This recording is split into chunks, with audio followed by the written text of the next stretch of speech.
प्रिय छात्रों, मैं शरद कुमार मौर्य महाकवि माघ के प्रभात वर्णन के निबंध का आगे का भाग लेकर उपस्थित हूँ। आकाश में सूर्य के दिखाई देते ही नदियों ने विलक्षण ही रूप धारण कर लिया। दोनों तटों तथा कगारों के बीच से बहते हुए जल पर सूर्य की लाल लाल प्रातःकालीन धूप जो पड़ी तो वह जल परिपक्व मदिरा के रंग में सदृश हो गया। तो अब प्रकृति के उस रूप का वर्णन कर रहा है लेखक, जब उस धूप जो है नदियों के ऊपर पड़ने लगती है। तो आकाश में सूर्य के दिखाई देते ही नदियों ने विलक्षण रूप धारण कर लिया। एक अद्भुत रूप नदियों का सामने आया। दोनों तटों या कगारों के बीच से बहते हुए जल पर सूर्य की लाल लाल प्रातःकालीन धूप जब पड़ी तो वह जल परिपक्व मदिरा के सदृश हो गया। तो पकी हुई मदिरा शराब के भांति वह लाल रंग का नदी का पानी हो गया। अतएव ऐसा मालूम होने लगा जैसे सूर्य ने किरण बाणों से अंधकार रूपी हाथियों की घटा को सर्वत्र मार गिराया हो और उन्हीं के घावों से निकला हुआ रुधिर बहकर नदियों में आ गया हो। ऐसा प्रतीत होने लगा कि मानो सूर्य ने अपने किरण रूपी बाणों से अंधकार रूपी बड़े बड़े हाथियों को, काली काली हाथियों को सर्वत्र हर जगह मार करके ध्वस्त कर दिया, मार करके गिरा दिया, उनको पराजित कर दिया। और उनके मारने से जो रक्त की धारा बही हाथियों के से, वही हाथियों के जो घाव से जो निकला हुआ जो रक्त है, रुधिर है, वही नदियों में मानो बहने लगा है और उसी मिश्रण से उनका जल लाल हो गया। इसी कारण उनका जल जो है नदियों का लाल हो गया। कहिए यह कैसी सूझ कैसी है, बहुत दूर की तो नहीं। तो कहने का मतलब कि ऐसा प्रतीत हो रहा है, ऐसी हमने कल्पना की या वैसा कल्पना करना चाहते हैं, कर रहे हैं। तारों का समुदाय देखने में बहुत भला मालूम होता है, यह सच है। यह भी सच है कि भले आदमियों को न ही कष्ट देना चाहिए और न उनको ध्यान से च्युत ही हटाना चाहिए।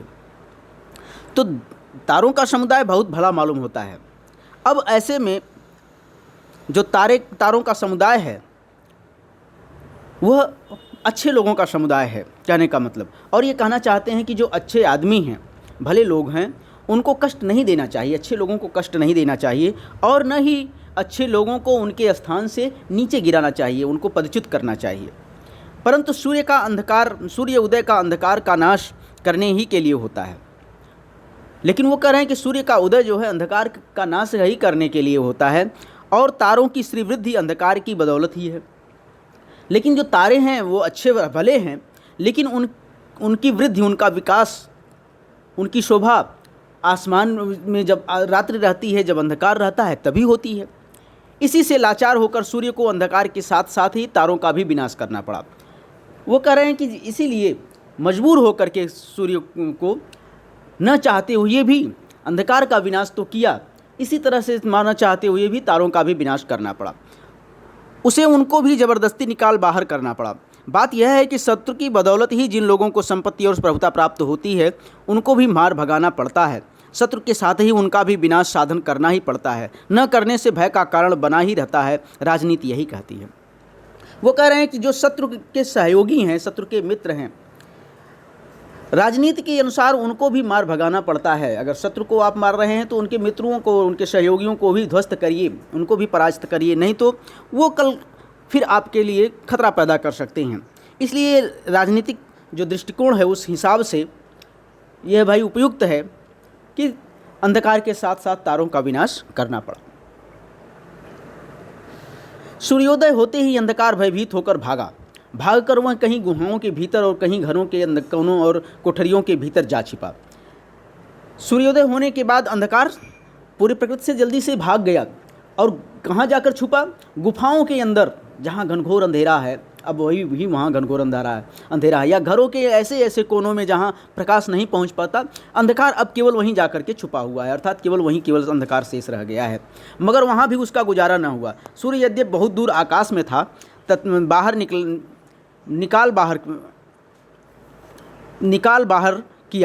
निकाला ही नहीं। यहाँ कुछ पंक्तियाँ, कुछ शब्द छूट गए हैं लगता है। सूर्य यद्यपि बहुत दूर आकाश में था, फिर भी उसने अंधकार को उन कोनों से भी बाहर निकाला और निकाला ही नहीं, अपितु उनका सर्वनाश ही कर दिया। ठीक है। बात यह है कि तेजस्वियों का कुछ स्वभाव ही ऐसा होता है कि एक निश्चित स्थान में रहकर भी वे अपने प्रताप की धाक से दूर स्थित शत्रुओं का सर्वनाश कर डालते हैं। तो एक सिद्धांत प्रतिपादित करते हैं कि जो तेजस्वी लोग होते हैं उनके प्रताप से वो भले ही दूर बैठे हों, लेकिन उनके प्रताप से, उनके यश और कीर्ति से दूर दूर तक उनका जो है प्रभाव फैल जाता है, और जो उनके शत्रु हैं वह विजयी नहीं होते, उनका सर्वनाश हो जाता है। सूर्य और चंद्रमा ये दोनों ही आकाश की दो आँखों के समान हैं। उनमें से एक से सहस्र किरणात्मक मूत्रधारी सूर्य ने ऊपर उठकर जब अशेष लोकों का अंधकार दूर कर दिया, तब वह खूब ही चमक उठा। वो कह रहे हैं कि सूर्य और चंद्रमा मानो आकाश के दो तारे हैं, और उसमें से जो सहस्र करोड़ों हजारों किरणों को धारण करने वाले जो सूर्य हैं, जब ये ऊपर अशेष लोगों का अंधकार, तो जब ये आसमान में ऊपर उठे तो संपूर्ण संसार के अंधकार को दूर कर दिया, तब वह खूब ही चमक उठा और सूर्य की चमक जो है बहुत बढ़ गई। उधर बेचारा चंद्रमा किरणहीन हो गया, हो जाने से बहुत ही धूमिल हो गया। और जब सूर्य की किरण बहुत बढ़ गई, सूर्य की चमक बढ़ गई, सूर्य का प्रकाश बढ़ गया, तो चंद्रमा धीरे धीरे धूमिल होने लगा। इस तरह आकाश की एक आंख प्रकाशवती और दूसरी अंधी वाला प्रकाश काना हो गया। कहने का मतलब यह है कि इस प्रकार एक आकाश का एक आंख जो है प्रकाशवान हो गया, लेकिन दूसरा आंख जो है उसकी लगभग डूबने की स्थिति में आ गई, अर्थात आसमान जो है काना हो गया, उसकी एक आंख गड़बड़ हो गई। तो कुमुदनियों का समूह शोभाहीन हो गया और सरोवरों का समूह शोभा संपन्न। जब सूर्योदय हुआ तो कमल, सरोवर माने कमल, खिल उठे, और जो कुमुदनी थी, जो चंद्रमा के प्रकाश में प्रकाशित हो रही थी, वो खिल रही थी, वो अब छिप गई, अर्थात उनका समूह जो है शोभाहीन हो गया। शोभाहीन मतलब वो सिकुड़ गई, संकुचित हो गई, उनका मुंह बंद हो गया। उल्लूकों को तो शोक ने आ घेरा और चक्रवाकों को अत्यानंद ने। उल्लू जो रात्र में जिसको दिखाई देता है, दिन में उसको दिखाई नहीं देता, तो अब उल्लू जो है दुखी हो गया, क्यों, रात्रि बीत गई। और जो चक्रवाक हैं, जो चक्रवाक पक्षी हैं, जिनको दिन में दिखाई देता है, रात में नहीं दिखाई देता, वो दिन को देख करके आनंद से भर गए। इसी तरह सूर्य को तो उदय हो गया और चंद्रमा अस्त। कैसा आश्चर्यजनक विरोधी दृश्य है। दुष्ट दैव की चेष्टाओं का परिपाक करते नहीं बनता, वह बड़ा ही विचित्र है। किसी को तो वह हंसाता है और किसी को रुलाता है। कह रहे हैं कि यह कैसा विचित्र दृश्य है कि एक तरफ सूर्य उदय होता है तो दूसरी तरफ चंद्रमा अस्त हो जाता है। यह जो दुष्ट दैव है, अर्थात जो दैव माने भाग्य, ये जो भाग्य है इसका भी विचित्र खेल है। किसी को हंसाता है और किसी को रुलाता है। सूर्य को आप दिग्बधुओं का पति समझ लीजिए, और यह भी समझ लीजिए कि पिछली रात वह कहीं और किसी जगह अर्थात विदेश चला गया था, मौका पाकर इसी बीच उसकी जगह पर चंद्रमा आ विराजा। कहने का मतलब ये एक नई कल्पना प्रस्तुत कर रहे हैं कि मानो सूर्य जो है दिशाओं रूपी स्त्रियों का पति था और वो दूर चला गया था, विदेश चला गया था, लेकिन जब वो घर में नहीं था तो मानो चंद्रमा रूपी दूसरा पुरुष इन दिशाओं के ऊपर आकर के इनके घर में आकर के विराजमान हो गया, इनके घर में चला आया। पर ज्यों ही सूर्य अपना प्रवास समाप्त करके सवेरे सूर्य दिशा में फिर आ धमका, त्यों ही उसे देखकर चंद्रमा के होश उड़ गए। अब क्या हो, और कोई उपाय ना देख अपने किरण समूहों को कपड़े लपेटे के सदृश छोड़ उपपत्ति के समान गर्दन झुकाकर वह पश्चिम दिशा रूपी खिड़की के रास्ते से निकल भागा। कहने का मतलब कि जब सूर्य विदेश से प्रवास से आ गया वापस, तो चंद्रमा जो उनके घर में घुस गया था वह परेशान हो गया कि भाई सूर्य आप गया, आप पकड़ा जाएगा, इसलिए उसके होश उड़ गए और वह तेज़ी से खिड़की के पश्चिम दिशा रूपी खिड़की से अपना किरण जाल छोड़ करके जो कपड़े लत्ते, किरणों को कपड़े लत्ते के समान माना, तो किरण जाल जिस तरह से कपड़े लत्ते छोड़ करके व्यक्ति भाग जाता है, उसी तरह से अपने किरण जाल को छोड़ करके पश्चिम दिशा रूपी खिड़की से चंद्रमा मानो भाग गया। महामहिम भगवान मधुसूदन जिस समय कल्पांत में समस्त लोगों का प्रलय बात की बात में कर देते हैं, उस समय अपनी समधिक अनुरागवती श्री लक्ष्मी को धारण करके उन्हें एक साथ लेकर क्षीर सागर में अकेले ही जा विराजते हैं।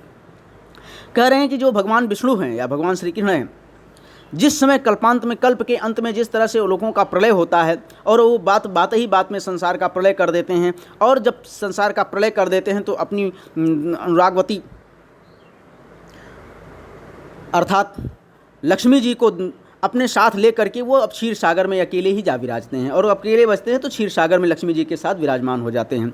दिन चढ़ जाने पर महामहिम भगवान भास्कर भी उसी तरह एक क्षण में सारे तारालोक का संहार करके अपनी अतिशायनी श्री शोभा के सहित क्षीर सागर ही के समान आकाश में देखिए, अब यह अकेले ही मौज कर रहे हैं। तो भगवान जो सूर्य नारायण की तुलना भगवान नारायण से की जा रही है और कहा जा रहा है कि मानो सूर्य जिस तरह से प्रलय का पूरे संसार का प्रलय करने के बाद विष्णु अपनी लक्ष्मी के साथ, अपनी पत्नी लक्ष्मी के साथ क्षीर सागर में जाकर विराजमान हो जाते हैं अकेले, उसी तरह से तारों, अंधकारों और इन सब का विनाश करने के बाद मानो सूर्य आसमान में सबसे ऊंचाई पर जाकर के अकेले ही विराजमान हो गए हैं। ठीक है।